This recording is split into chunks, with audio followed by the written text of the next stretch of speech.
जय हिंद। शुरुआत करते हैं आज का टॉपिक। और आज का टॉपिक हमारा बहुत इंपॉर्टेंट है।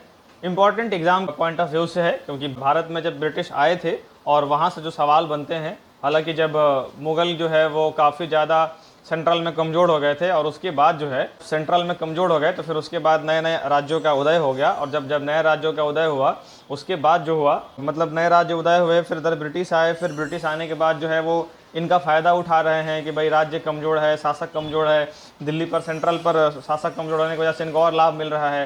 तो इन्हीं सब का जो है एक बार एट द ओवरव्यू, कर्नाटक कैसे बना, हैदराबाद कैसे बना, निज़ाम किनको बोला गया, इन सब के बारे में आज हम पढ़ने वाले हैं। इंपॉर्टेंट टॉपिक है, काफ़ी ज़्यादा इंपॉर्टेंट है एग्ज़ाम के पॉइंट ऑफ व्यू से, तो ज़रूर इसको हम यहाँ से शुरुआत करते हैं। अब हमारा पहला जो है, आज हम क्या क्या देखने वाले हैं, जो हम कुछ और भी बता चुके हैं, बंगाल, मैसूर, मराठा, सिख, अवध। इसमें बंगाल हम लोग पढ़ चुके हैं, मैसूर पढ़ चुके हैं, मराठा पढ़ चुके हैं, और मैसूर के बारे में जो इसका पूरा युद्ध भी पढ़ चुके हैं। मराठा के बारे में पढ़ चुके हैं, मराठा शासक का कैसे समापन हुआ, किस तरह से जो है वो फिर मराठाओं के बीच में युद्ध हुआ, चौथ का क्या मामला था, उसके बाद पेशवा कैसे आए, बाजीराव प्रथम, बाजीराव द्वितीय, इन सब के बारे में पढ़ा। फिर सिख राज्यों के बारे में पढ़ा और 10वें गुरु के बारे में भी पढ़ा। फिर अवध के बारे में आज हम थोड़ा सा जानने वाले हैं। ये पूरा इंपॉर्टेंट टॉपिक है हमारा जो है। और जाट के बारे में हम थोड़ा सा जानने वाले हैं। और ये त्रावणकोर का तो बहुत इंपॉर्टेंट है, क्योंकि यहीं पर जो है इसका संबंध जो है वो तृतीय आंग्ल मैसूर टीपू सुल्तान के दौरान जो है वो इन्हीं के कारण हुआ था। तो ये सब हम लोग पिछले क्लास में देखे हैं। और आज की हमारे टॉपिक है कुछ हैदराबाद से रिलेटेड, यानी उसके आगे की टॉपिक, और जहाँ पर ब्रिटिश आगमन कर रहे हैं, ब्रिटिश अब यहाँ पर भारत पहुँच रहे हैं। और कल वाली क्लास में जो है हम पूरा ब्रिटिश को ही पढ़ रहे होंगे। तो आज की इस क्लास में देखिए मैं कुछ बताता हूँ आपको हैदराबाद के बारे में। हैदराबाद राज्य का जो है वो उदय इसलिए ही हो गया क्योंकि दिल्ली में जो है वो शासक बहुत कमज़ोर था। और दक्षिण के गोलकुंडा राज्य जो 1687 की बात है, और इसमें औरंगजेब ने जो है वो इसको जीता था। और इसी क्षेत्र में, मतलब जिस क्षेत्र में जीता, उसी क्षेत्र में जो है वो हैदराबाद राज्य का जो है वो उदय हो गया और वो दक्षिण में पड़ा। तो गोलकुंडा राज्य जो है 1787 में जो औरंगजेब ने जीता था, इन्हीं सब राज्यों में जो है वो हैदराबाद का उदय हो गया।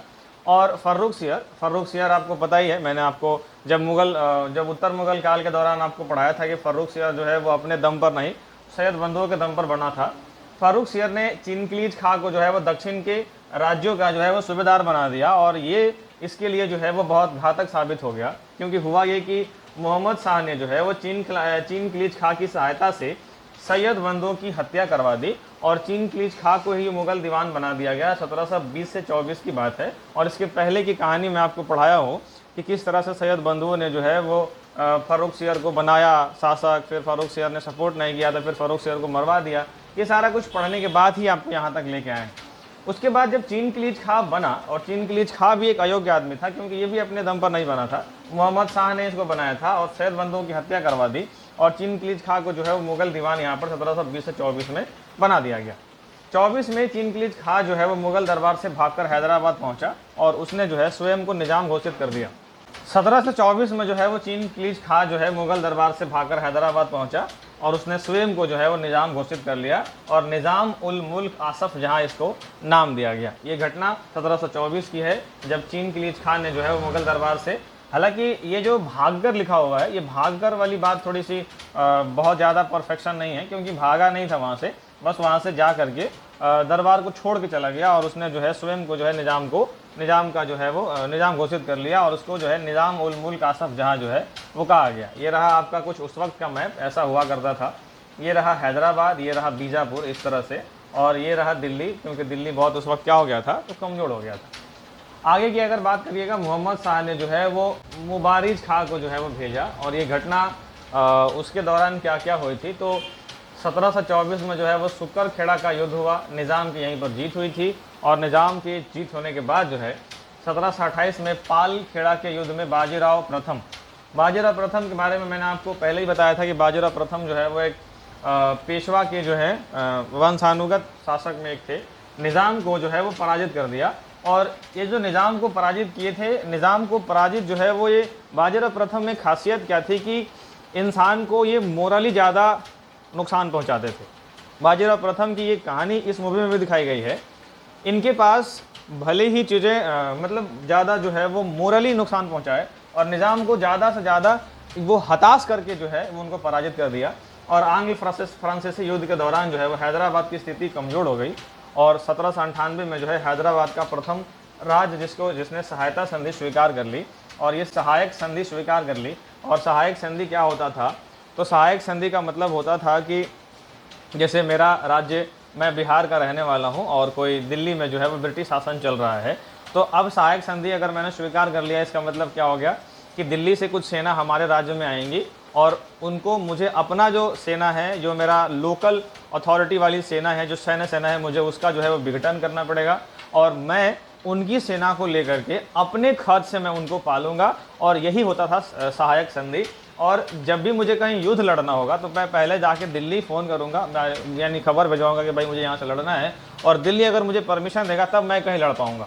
इसका मतलब ये है कि यहाँ पर अंग्रेज जो है वो बहुत ज़्यादा ही अपना शासन चला रहे थे। एक तरह से ये अपना कब्र खोद रहे हैं, अंग्रेज यहाँ पर अपने ही कब्र को खोद रहे हैं। और 1857 में इन लोगों का इसका असर दिखेगा, क्योंकि ये इसके थ्रू क्या हो रहा है कि अपना लोकल सेना को ख़त्म करना और फिर उनके सेना को रखना और फिर उनके सेना को अपने पैसे से पालना और फिर जब मुझे कहीं लड़ना हो तो फिर परमिशन लेना, एक हद पार हो रही थी यहाँ पर। और हैदराबाद ने प्रथम राज्य था जो मजबूरी में इसको स्वीकार कर लिया, क्योंकि यहाँ पर जो है वो आंग्ल फ्रांसीसी युद्ध के बाद जो है इसकी स्थिति क्या हो गई, कमज़ोर हो गई। इसके बाद हमारा क्या हुआ, तो कर्नाटक का शुरुआत हुआ और यह प्रारंभ में हैदराबाद के अधीन ही था कर्नाटक, लेकिन चीन किलीद खान ने कर्नाटक का जो है वो उप सूबेदार सदातुल्ला खां को जो है वो नियुक्त किया और सदातुल्ला खान ने जो है स्वयं को जो कर्नाटक का क्षेत्र का नवाब घोषित कर दिया। तो प्रारंभ में जो है वो कर्नाटक रहा है वो इनका अधीन ही रहा है, लेकिन जब सूबेदार सदातुल्ला खां बना उसके बाद जो है ये खुद को जो है अपना शासन घोषित कर लिया।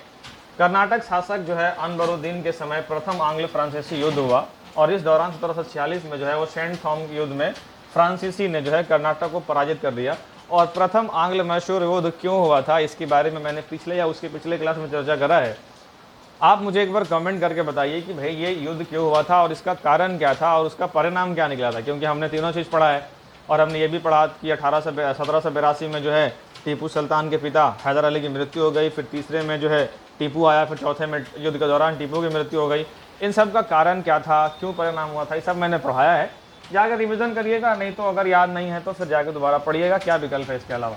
यहाँ पर जो है इस दौरान में 1746 में जो है सेंट ऑफ युद्ध में फ्रांसीसी ने कर्नाटक को पराजित कर दिया और 1801 में जो है वो कर्नाटक पर ब्रिटिश प्रभाव समाप्त हो गया और यह क्षेत्र जो है मद्रास प्रेसिडेंसी का भाग बन गया। मद्रास प्रेसिडेंसी का जो भाग बना वो कर्नाटक, यानी कि यहाँ पर एक समय था, क्योंकि 1801 में जो है वो ब्रिटिश प्रभाव यहाँ पर समाप्त हो गया था। अगला हमारा जाट आया और जाट किसी एक राज्य में नहीं निकले, जाट निकले भरतपुर, आगरा, मथुरा के क्षेत्र में जो है वो जाट राज्य का उदय हुआ और सर्वप्रथम जो है वो जाटों को गोकुल नामक सरदार ने संगठित किया। तो गोकुल नामक सरदार ने जो है वो जाटों को सबसे पहले जो है वो इकट्ठा किया था और जाट राज्य का जो संस्थापक जो है चूड़ामन एवं उसके भतीजे बदन सिंह को माना जाता है। चूड़ामन और बदन सिंह जाट के लिए जो है वो बहुत प्रसिद्ध हैं और इनसे जो है इनका नाम जो है वो कई बार पूछा जा सकता है। जाटों के सबसे प्रमुख शासक जो है वो राजा सुरजमल जो है, ये इसका नाम सुराजमल था और 1756 से 63 जो है वो इस समय इनका थे। फिर हमारा आया राजपूत और राजपूतों के ये इनका जो है किस तरह से उदय हुआ, तो भाई अजमेर शासक सवाई जो थे राजा जय सिंह ने जयपुर की शासक की स्थापना की और उनकी राजधानी जो है इनकी राजधानी वही थी और यहाँ से उन्होंने 5 शहरों का जो है वो जंतर मंतर जो है वो वेधशाला की स्थापना की, इसमें जयपुर, दिल्ली, उज्जैन, मथुरा और वाराणसी। और दिल्ली की जंतर मंतर तो बहुत ज़्यादा फेमस है, दिल्ली के जंतर मंतर तो आज भी है और यहाँ पर आज भी आंदोलन चल रहे हैं। अगर आपने हाल फिलहाल में न्यूज़ देखा होगा तो आपको मालूम चला होगा कि अभी हंगर स्ट्राइक चल रहा है और हंगर स्ट्राइक में अभी क्या क्या परिस्थितियाँ हैं वो आप देख ही रहे हैं। सरकार सुन नहीं रही है उनकी बातें और मीडिया को फुर्सत नहीं है किसी और बातों से करने का। तो वहीं पर जो है ये 5 शहरों में जंतर मंतर की स्थापना हुई, जयपुर, दिल्ली, उज्जैन, मथुरा और वाराणसी, जिसमें दिल्ली जो है आज जंतर मंतर इसका सबसे ज़्यादा फेमस रहा है। ब्रिटिश औपनिवेशिक नीतियाँ जो राजनीतिक थी उनके बारे में कुछ देख लिया जाए। ब्रिटिश औपनिवेशिक जो शासक 57 से 47 तक रहा है, यानी 1757 से लेकर के 1747 तक जो रहा है उसके बारे में देखिए। इसका उद्देश्य क्या था, तो व्यापार में विकास, और ये व्यापार में विकास जो था ना इनका उद्देश्य, इस उद्देश्य को लेकर के इन्होंने भारत का बहुत नुकसान पड़ाया। धन की प्राप्ति, और धन की प्राप्ति की लाइन किसके लिए लिखा गया है, तो ये ब्रिटिश के लिए लिखा गया है, यानी वो चाहते थे धन की प्राप्ति और धन की प्राप्ति के लिए हमारा नुकसान। बंगाल में अस्थायित्व, यानी कि बंगाल में अपना वो जड़ जमाना चाह रहे हैं। औद्योगिकरण क्या रहा है, तो क्रांति का विकास, कच्चे माल और भारत की आवश्यकता, इसका उपयोग वो लोग कर रहे हैं। भारत में फैक्ट्रियां नहीं हैं, भारत में जो ज़रूरत है, जिस तरह से ज़रूरत है वो अभी भारत में जो है वो पूरा नहीं हो पा रहा है, तो इसका ये लोग फ़ायदा उठा रहे हैं और आधुनिकता का उपयोग कर करके जो है हम ही से कच्चे माल लेकर के फिर हम ही को दोबारा बेच रहे हैं यहाँ पर। इसके बाद द्वितीय चरण क्या क्या रहा है, तो क्रांति के कारण जो है भारत में अस्थायी शासन हेतु सुधार कर रहे हैं। हालांकि ये सब हम लोग एक एक करके डिटेल पढ़ेंगे। अभी जो हम एक आपको जो ओवरव्यू दे रहे हैं ये चैप्टर्स में आएगा सब कुछ। राजनीति की बात करोगे, घेरे की नीति, रिंग ऑफ फेंस क्या होता था, तो घेरे की नीति होती थी कि कोई राज्य में जो है अगर मुझे डर है बार बार कि यहाँ पर मराठा हमला कर देंगे, यहाँ पर कोई और राज्य का हमला हो सकता है, तो मैं चारों तरफ एक बॉर्डर बनाऊंगा और बगल वाले जो राज्य हैं उनसे मैं संधि करूँगा, और इसलिए ताकि हमको जो है सुरक्षा मिल सके। अगर कोई आएगा तो हमें उसके बारे में पहले से पता चल जाए और हम जो है ज़्यादा अलर्ट रहें। इसको हम लोग बोलते हैं घेरे की नीति, रिंग ऑफ फेंस बोलते थे। हस्तक्षेप की नीति, यानी हम आप में हस्तक्षेप नहीं करेंगे और आप हम में मत करिए। सहायक संधि की नीति, हड़प नीति, जिसको हम लोग जो है वो व्यक्तिगत सिद्धांत बोलते हैं, और इसमें विलय की नीति आई, युद्ध की नीति आई, विदेशों से हमारा संघर्ष बढ़ा। फिर राज्यों को हड़पने की नीति आई। राज्यों को हड़पने की नीति क्या थी, तो जिस भी राजा के वंशानुगत यानी कि नेचुरल बेटे जन्म नहीं लेते थे, तो दत्तक पुत्रों को इन्होंने कहा कि आज के बाद तुम्हें मैं शासक मानूंगा ही नहीं, और उसके थ्रू जो है सीधे वहाँ पर उस पर अटैक करके और उसकी जो सत्ता जो है अंग्रेज अपने में मिला लेते थे। तो ये हड़प की नीति शुरू हुई। हड़प की नीति के बाद जो है ये इस तरह से जो है कुछ चरण रहे हैं। प्रशासनिक आया और 1773 में पहली बार इन्होंने हमारे देश में रेगुलेटिंग एक्ट लाया, उसको सुधारा 81 में, 84 में और 93 में। और याद करिए हमने पॉलिटी की क्लास में जो है वो टोटल रेगुलेटिंग एक्ट भी बताया था, 1781 का भी अधिनियम बताया था, 84 बताया था, 93 बताया था। पूरी पॉलिटी हमने ध्यान से पढ़ी थी यहाँ पर इसको। तो प्रशासनिक की अगर बात करोगे तो यहाँ पर 1813 का जो है वो मुक्त व्यापार के बारे में भी हमने पढ़ा। 33 अभी हमने पढ़ा नहीं है, वो हमें अगला क्लास जब भी पॉलिटी का होगा 33 और 53 हमें पढ़ना ही है, क्योंकि भारत का जो है ये 33, 53 और 1935 ये बहुत इंपॉर्टेंट है। वो आज उसका इफेक्ट जो है वो आज भी दिखता है। तो ये हमने नहीं पढ़ा पॉलिटी वाली क्लास में, लेकिन बहुत जल्द उसको पढ़ने वाले हैं। यहाँ पर 58, 61 के बारे में मैंने आपको बताया था कि वहाँ पर जो है वो बनारस के राजा और 3 लोगों को भारत का शामिल किया गया था। उसमें जो है ये लोग आए थे और यहाँ पर जो है पहली बार जो है भारतीयों को प्रशासनिक कामों के लिए शामिल किया गया था। ये पॉलिटी में मैंने आपको बताया था, क्योंकि आपको ध्यान होगा कि मॉडर्न हिस्ट्री और पॉलिटी जो है वो काफ़ी रिलेवेंट है। जो यहाँ हुआ है उसके लिए वहाँ पर नियम बनाए गए हैं। तो 1861 में पहली बार जो है वाराणसी के राजा को बुलाया गया था ताकि प्रशासनिक में आप एक महत्व निभा सकें। लेकिन हालांकि यहाँ पर इन लोग इतनी अनुमति नहीं थी कि वहाँ पर जा करके कुछ चीज़ों का अपना प्रस्ताव रखें और इन लोगों का कोई विरोध कर सके। सिर्फ इतना इसलिए इन लोगों को बुलाया गया था कि भारतीयों को जो है क्या चाहिए उसका प्रस्ताव आप ला के रख सकते हैं। तो यहाँ पर गए थे लोग 1861 वाला में। कहानी मैंने पूरी सुनाई थी, आपको पूरा बताया था ढंग का। 1909 भी बताया था, 1919 में बताया था, पार्लियामेंट सुधार, और यहाँ चेम्स बोर्ड जो बताया था इनके बारे में बताया था। 35 अभी बाकी है, 35 आपको बताना है, वो मैं क्लास लूँगा तो बता दूंगा। आर्थिक स्थिति क्या रही, तो द्वैध शासन रही, जहाँ पर प्रशासन करने के लिए अलग और जो देश के राजनीतिक चीज़ों को संभाल रहे हैं उसके लिए अलग।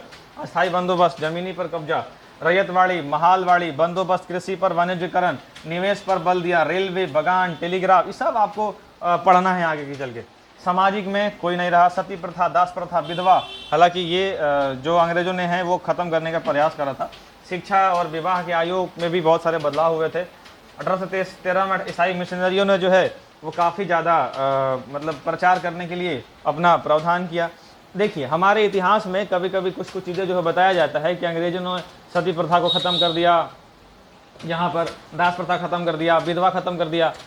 ये आप जब अच्छे से पढ़ोगे, वन लाइनर की बात मैं नहीं कर रहा हूँ, जब आप ढंग का पढ़ोगे तो सती प्रथा ख़त्म करने का राजा राम मोहन राय के पहले इन लोगों का अलग मकसद था।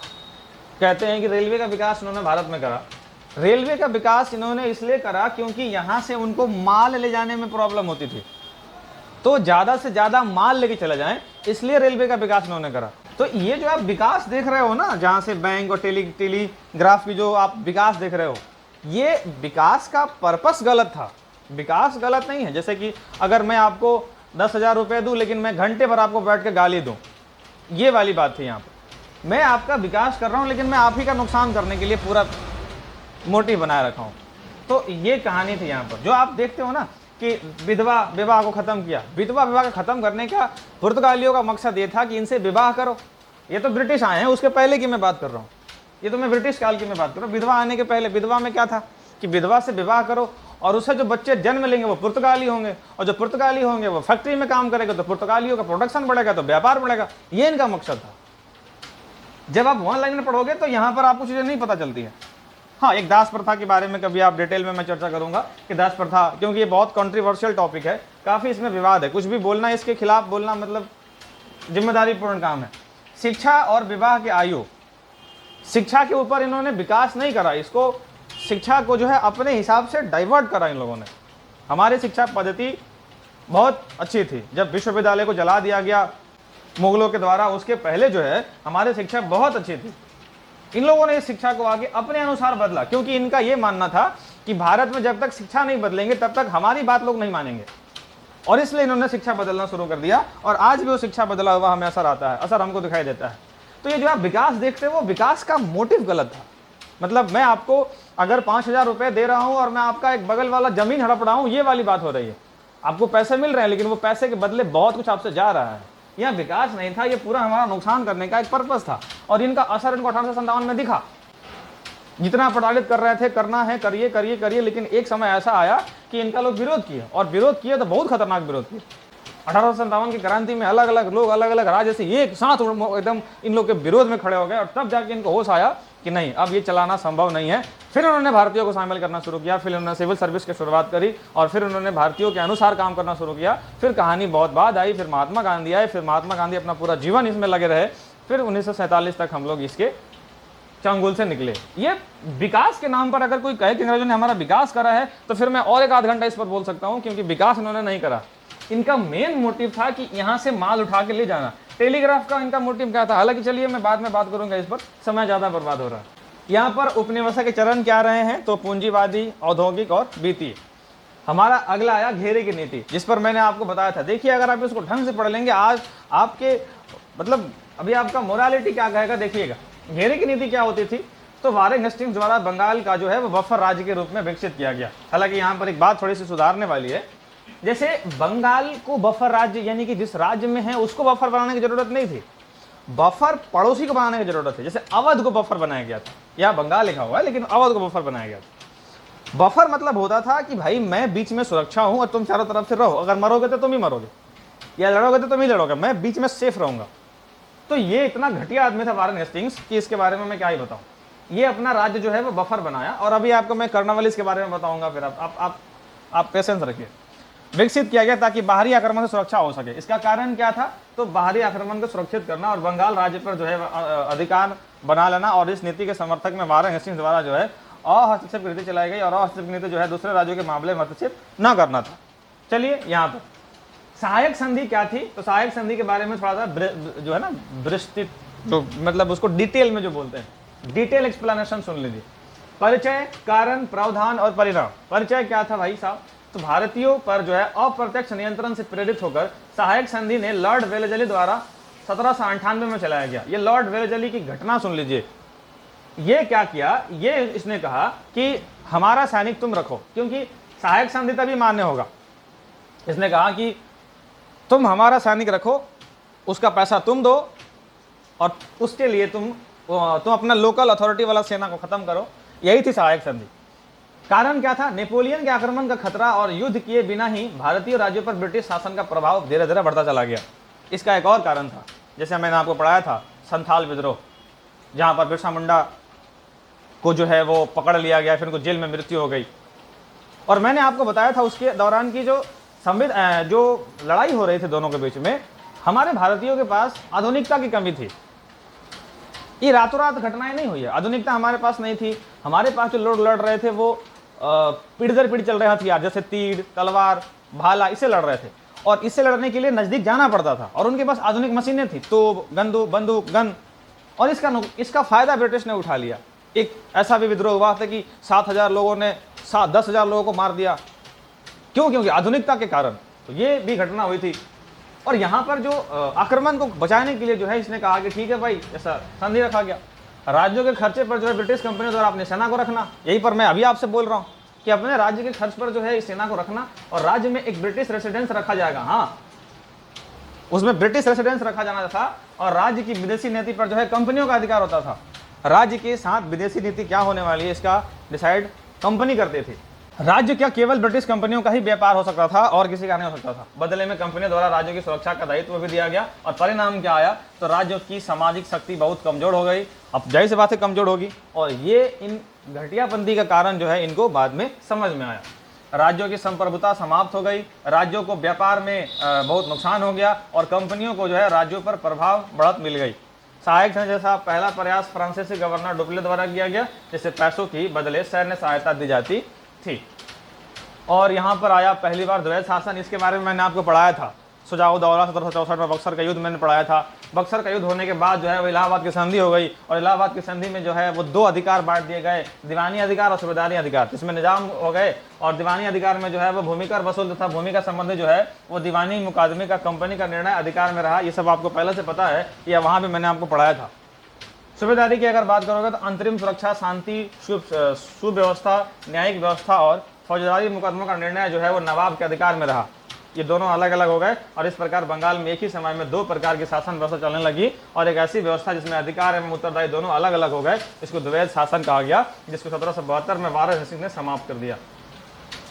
इतिहास है ये, और इतिहास में जो है वो बहुत कुछ ऐसे घटनाएं हुई हैं जो हमारे पक्ष में रही हैं और हमारे विरोध रही हैं। ज़्यादातर हमारे विरोध में रही हैं, और जो हमारे पक्ष में रही हैं वो हमसे नुकसान करने के लिए रही हैं। भारत शासन का सिद्धांत जो है वो लियोनेल कर्टिस ने अपनी पुस्तक डर की में सब लिखी हुई है। कारण क्या थे, प्रशासनिक दायित्व से बचना, भारतीय व्यवस्था का कम ज्ञान, अस्थायी विद्रोह से बचना, और कार्यबल की कमी हो गई। यहाँ पर घेरे की नीति के बारे में मैं आपको पहले ही बता चुका हूँ, थोड़ा सा मैं एक बार पढ़ देता हूँ। वारन हेस्टिंग्स ने 72 से 85 के दौरान जो है वो अहस्तक्षेप की नीति चलाई गई, और कंपनियों का उद्देश्य अपने जीते हुए प्रदेश के पास बफर स्टेट की स्थापना करना था, और ब्रिटिश राज्य की जो है सुरक्षा के लिए पड़ोसी राज्य की संधि में अहस्तक्षेप की नीति जो है वो चली। और वारेन के समय में मराठा युद्ध, द्वितीय आंग्ल मैसूर युद्ध आदि जो है इस प्रकार के हेस्टिंग्स, लॉर्ड कर्नवालिस ने टीपू के विरुद्ध जो है वो तृतीय आंग्ल मैसूर युद्ध किया। और यहीं पे त्रावणकोर की बात आती है, इसमें हमने आपको पिछली क्लास में इसके बारे में पढ़ाया था, अगर आपको ध्यान हो तो, कि तृतीय आंग्ल मैसूर युद्ध क्यों हुआ, हस्तक्षेप की नीति क्या हुई, त्रावणकोर से इसका क्या संबंध था, टीपू सुल्तान कब वहाँ से गया, टीपू सुल्तान की मृत्यु कैसे हुई, मराठा का उदय कैसे हुआ, सारा कुछ हम लोग डिटेल में कवर करा। इसके बाद हमारा आया सहायक संधि, जिसके बारे में मैंने अभी बता दिया कि कंपनी अब सैन्य शक्ति के रूप में काफ़ी मजबूत हो चुकी थी। और फिर वेलेजली का मुख्य उद्देश्य कंपनियों को सर्वैध शक्ति के रूप में प्रतिष्ठित करना था। और इन सब के आगे जो है वेलेजली लिखा, लॉर्ड लिखा जाता है, और हमारी भोली भाली जनता जिसको बस एक लाइन पढ़ना होता है उसको कहती है लॉर्ड वेलेजली। अरे जो तुम्हारे दिमाग की तरह तुम्हारे देश को खा गया उसको लॉर्ड वेलेजली कैसे कह लेते हो मेरे भाई। इसका वेलेजली का मुख्य कारण जो है वो उद्देश्य कंपनी का सर्वोच्च शक्ति के रूप में जो है वो प्रतिष्ठित करना था। वेलेजली द्वारा प्रारंभ में सहायक संधि का प्रावधान हुआ, और संधि स्वीकार करने वाले देशी राज्य को जो है अपने वैदेशिक संबंधों का समर्पण जो है वो कंपनियों के हाथों में करना होता था। ये सब तो मैंने अभी आपको बता दिया। बड़े राज्य अपने राज्य की सीमा के भीतर एक ऐसी सेना रखेंगे जिसका नेतृत्व तो ब्रिटिश रेसिडेंट तथा अधिकार के हाथों में होगा। ये सभी मैंने बता, अधिकारियों के हाथ में होगा। ये पूरा मैंने अभी आपको बता दिया। बस ये आपको बताना था कि इस ये घटिया आदमी जो वेलेजली था ये इसके द्वारा प्रारंभ किया गई थी। हमारा अगला है राज्यों के अपने दरबार में ब्रिटिश रेसिडेंस रखना होगा। अभी मैंने आपको बताया देशी राज्यों में अतिरिक्त अन्य पूरा यूरोपियन तथा अमेरिकी नागरिक। हाँ, ये इंपॉर्टेंट टॉपिक है, ये टॉपिक इंपॉर्टेंट है। क्या यहाँ पर देखिए, देशी राज्य ब्रिटेन के अतिरिक्त अन्य किसी यूरोपीय अथवा अमेरिकी नागरिक अथवा कंपनी का न तो नौकरी पर रखेगा और ना ही उससे व्यापार करेगा। ये इंपॉर्टेंट टॉपिक। ये क्यों किया गया? ये इसलिए किया गया कि ये लोग चाहते थे, ये जो वेलेजली था वो चाहता था कि भारत में एक समय ऐसा है कि कंपनी टॉप पे चले जाए, और ऐसा हुआ भी। 1757 जहाँ पर जब तक ये लोग टॉप पे रहे हैं, 1857 तक, माफ़ करिएगा, कंपनी का शासन टॉप पे आया भी, क्योंकि इसने कह दिया कि भाई ना ही मैं किसी को नौकरी पर रखूंगा जो बाहरी आदमी होगा, और ना ही मैं उसे व्यापार करने दूंगा। यदि मैं आज आपको बोल दूँ एक सेकंड के लिए कि सारे यूट्यूब चैनल को बंद करो और जो पढ़ना है सिर्फ मेरे से पढ़ना है, क्योंकि मैं भारत सरकार में एक ऐसा नियम डलवा दूंगा कि जो मैं पढ़ूंगा वही मैं, और यदि मुझे मान लो पढ़ाने भी ना आता हो और ये नियम ही है कि जो है वो मुझसे ही पढ़ना है, तो आप मजबूरी में करेंगे, और उस मजबूरी का फ़ायदा मुझे डेफिनेटली हो जाएगा। मैं लाभ में चला जाऊँगा, और मैं इसलिए कर लूँगा क्योंकि मेरे पास भारत सरकार का सपोर्ट है। अगर ऐसा मैं कर दूं तो ये हमारा एक आदमी का बढ़ोतरी हो जाएगा। और ऐसा इसने कर दिया। इसने क्या कर दिया कि भाई नौकरी पर ना रखेगा और ना ही हम व्यापार करने देंगे, तो हमारी मजबूरी थी कि जिससे व्यापार कर रहे हैं उसे कंटिन्यू करें और उसका कंटिन्यू लाभ होते चला गया। ये बहुत इंपॉर्टेंट टॉपिक है। और ये सब जानने के बाद कोई लौट गए तो फिर वो मूर्ख है।